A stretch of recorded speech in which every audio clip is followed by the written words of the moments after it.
security relationship, the objectives of Canada's new government have been constant. First, to protect Canadian workers and their families. Second, to reinforce the competitiveness of Canadian businesses. And thirdly, to build the strongest economy in the G7. Our negotiations with the United States have been taking place as the U.S. has been in the process of fundamentally transforming all of its trade relationships.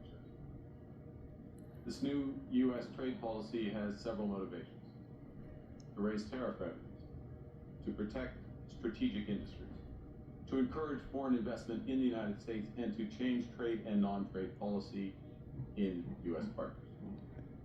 And to these ends, the United States has announced a series of trade actions. Those began at the start of this year with the so-called IEEPA tariffs against Canada and Mexico based on U.S. concerns about the border and fentanyl trafficking. Those were quickly followed by reciprocal tariffs on every U.S.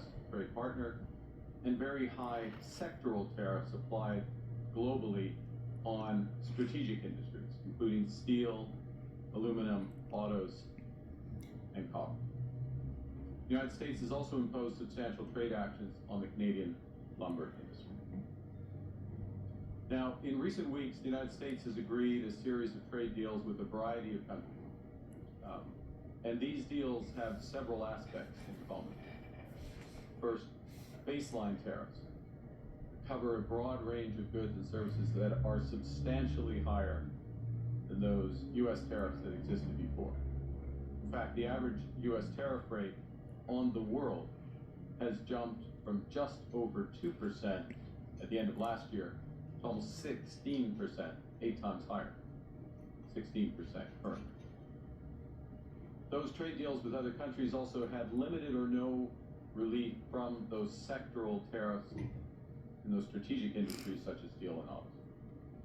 They include substantial commitments by the U.S. trade partners for investments in the United States and significant unilateral trade liberalization measures by U.S. trade partners. As a result of these developments, the breadth and the depth of the changes in U.S. trade policy have become more fully apparent. Specifically, under the new U.S. approach, countries must now buy access to the world's largest economy through a combination of tariffs, investments, unilateral trade liberalization, and policy changes in their home markets. Now, as in previous trade disputes, Canada has implemented a series of retaliatory tariffs. Their objectives have been to protect Canadian workers and businesses and to incentivize a negotiated settlement with the United States. Few other countries followed suit. In a positive and very important development earlier this month, just a few weeks ago, the United States reaffirmed a core commitment to our free trade agreement, CUSMA, by reinforcing that those Canadian exports to the United States that are compliant with that agreement, that are compliant with CUSMA, will not be subject to U.S. IEEPA tariffs. Now, there's a lot of acronyms in that paragraph, so let me try to summarize what that actually means. As a result of that decision by the United States, the actual U.S. tariff rate on Canadian goods is 5.6%. Compare that to the 16% global average.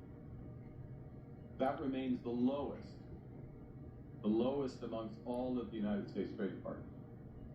And more than 85% of Canada-U.S. trade is now tariff-free.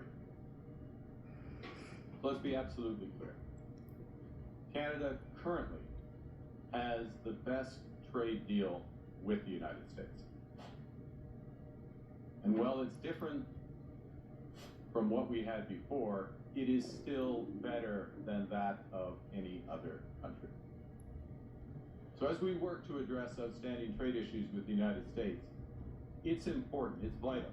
We do everything we can to preserve this unique advantage for Canadian workers, Canadian businesses. And doing so will require both building on a soon-to-be revised CUSMA our free trade agreement with the U.S. and Mexico, as well as developing a new form of trade and security partnership with the United States. In this context, and consistent with Canada's commitment to CUSMA, I'm announcing today that the Canadian government will now match the United States by removing all of Canada's tariffs on U.S. goods specifically covered under CUSMA. Soyons clairs. Le Canada a en ce moment le meilleur accord commercial avec les États-Unis. Canada has the best free trade agreement with the Il U.S. est différent des accords du passé. Yes, it is different from past agreements, but it is already better than what the U.S. has with every other country.